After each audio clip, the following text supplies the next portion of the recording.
Doon po sa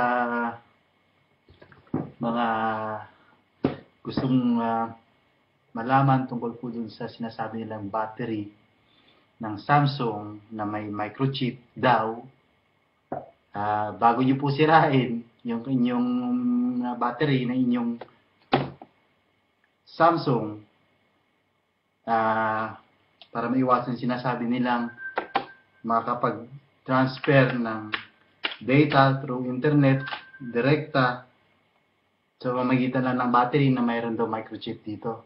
Huwag po kayo maniniwala doon. Bago nyo sirain yung battery, makinig po muna kayo. Meron nga po itong wire palibot dito, no? Na nakakonect dito sa terminal ng battery.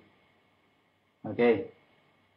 Yung wire na nandito sa palibot, hindi po yan microchip.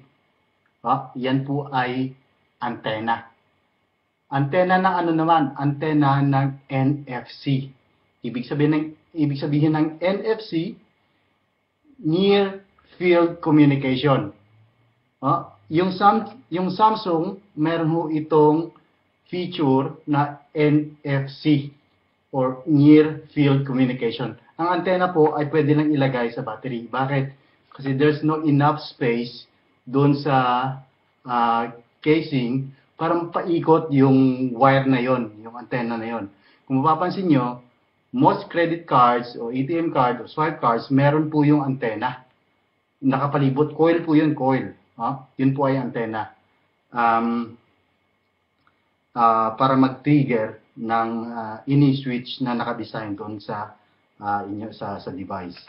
So, bago niyo po sirain yung inyong battery, tanggalin po yon, yung antena na yon, mag-isip mo muna kayo. Mga nagpapakalat ng video na yon na mayroong microchip, magtanakawin yung ganito nyo, information nyo, photo nyo, o whatever sa loob ng phone nyo, ay yun po yung mga walang alam tungkol sa technology, especially sa mga bagong technology ng mobile phones or mobile devices na natin pong hinahawakan sa atin pong kapanahunan. So, yun na po.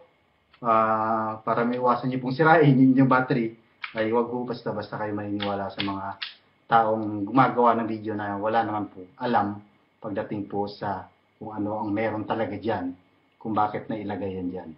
Okay po, salamat po at mabuhay po kayo lahat.